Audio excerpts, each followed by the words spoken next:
Olá, tudo bem? Eu sou a Bia, jornalista e apaixonada por livros, e a resenha de hoje é elementar. Vamos conversar sobre o Signo dos Quatro, ou o Sinal dos Quatro, do Arthur Conan Doyle. O romance nos entrega a segunda aparição do personagem Sherlock Holmes depois de um estudo em vermelho, uma leitura intensa, divertidíssima, cheia de reviravoltas e também da genialidade do nosso detetive. Afinal, que resposta ele poderia dar a Mary Morstan, uma jovem que perdeu o pai de maneira misteriosa? E como descobriria quem é o autor responsável por diversas das cartas anônimas enviadas a ela?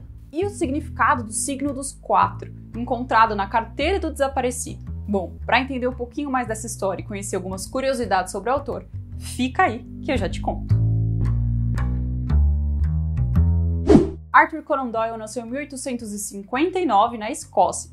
Frequentou a Universidade de Edimburgo, onde formou-se médico. Ali, como estudante, já escrevia algumas publicações menores. Depois de graduado, ele acabou se mudando para o sul da Inglaterra, onde passou a atender pacientes junto de um amigo. O jovem doutor era fã de Edgar Allan Poe e Walter Scott, e, ocasionalmente, também lia romances policiais. Nesses livros de mistério, uma coisa que o incomodava muito era que os detetives geralmente contavam com uma espécie de golpe de sorte para chegar a uma conclusão, de maneira que uma explicação racional sobre como ele alcançou aquele desfecho nunca era dada de maneira satisfatória.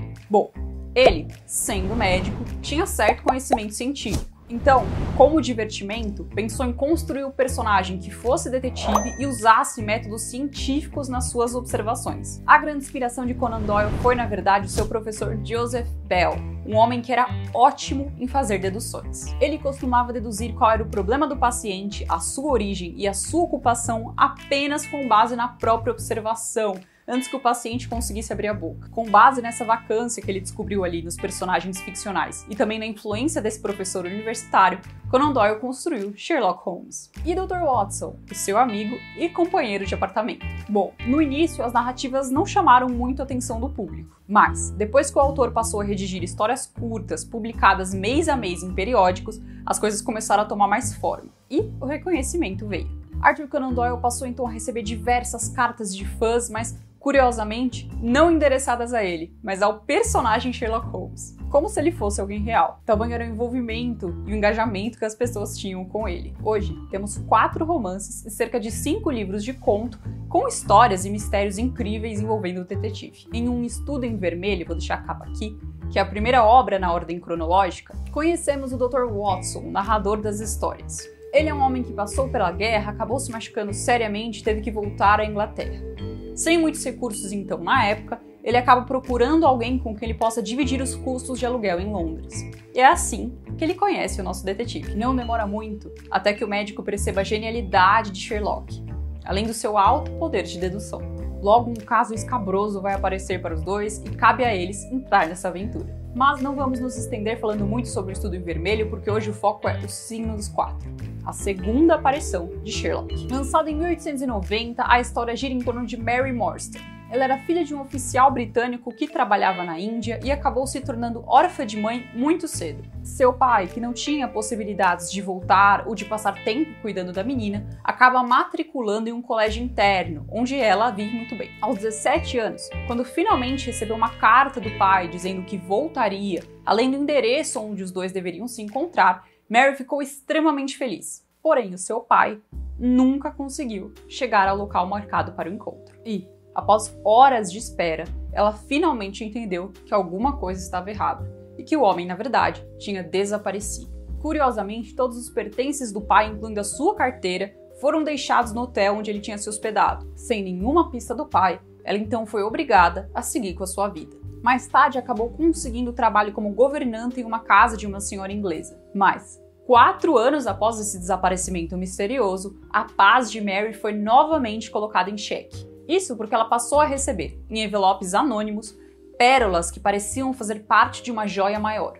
Esses presentes continuaram a chegar por mais 6 anos, sempre na mesma data. Ao fim desse ciclo, o presente foi um pouquinho diferente. Ela recebeu uma carta anônima. O autor prometia contar toda a verdade sobre o desaparecimento de seu pai se ela o encontrasse. Sem saber muito o que fazer, Mary conta tudo isso a Cecil e ela, como uma boa personagem do primeiro livro, indica a Mary Sherlock Holmes, o único capaz de resolver o caso. Nosso querido Holmes, já ávido por alguma emoção e desafio para o seu cérebro, aceita a aventura junto com o Dr. Watson.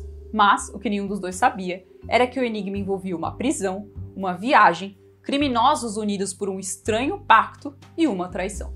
Com narração do Dr. Watson, o romance é extremamente intrigante e extremamente divertido. Essa daqui é a edição de bolso da Zahara, ela tem cerca de 180 páginas, mas como as páginas são pequenas, é um livro que pode ser lido em um dia e até uma sentada. É uma ótima pedida se você estiver procurando se divertir, ou fazer uma pausa entre leituras complexas, ou mesmo voltar a ler. Afinal, Sherlock Holmes sempre vale a pena. O seu endereço, como a gente vê em vários dos livros, o número 221B da Baker Street, hoje acomoda um museu do personagem que recebe visitantes de todas as partes do mundo. E, além de sucesso nos livros, o detetive já foi muito representado no cinema. O autor Basil Rathbone chegou a interpretar Sherlock em 14 filmes diferentes, entre as décadas de 40 e 50. Em 2009, o Robert Downey Jr., o famoso Homem de Ferro, interpretou uma versão americana do nosso querido detetive,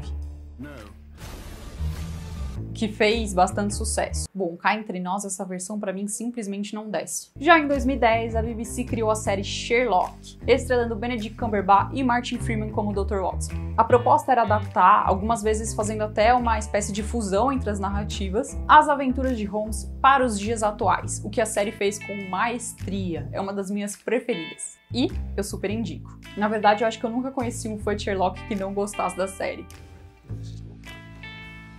Bom, é isso. Eu vou deixar aqui embaixo a lista, né, com os meus links da Amazon. Lembrando que se você comprar por eles, você ajuda o canal a se manter e não paga nada mais por isso. Outra curiosidade, eu também vou deixar a ordem cronológica dos livros. Você pode lê-los de maneira independente, eu acredito que não mude tanta coisa na história, mas é legal ver ali personagens que aparecem em um e já apareceram em outro, e outras conexões com o próprio relacionamento do Watson e do Sherlock. Como eu falei, a minha edição é de bolso da Zahara, ela tem prefácio, tem ilustrações, ela faz parte do selo Clássicos. Se você é fã de Sherlock, comenta aqui embaixo qual é o livro dele que você mais gosta, o que você achou do Signo dos Quatro, qual edição você acha que mais vale a pena. Também comenta se você quiser que eu faça resenha sobre algum outro livro diferente que eu ainda não citei aqui. Também não esquece de se inscrever no canal, ativa o sininho, é muito importante para você receber notificação dos meus próximos vídeos e não perder nada.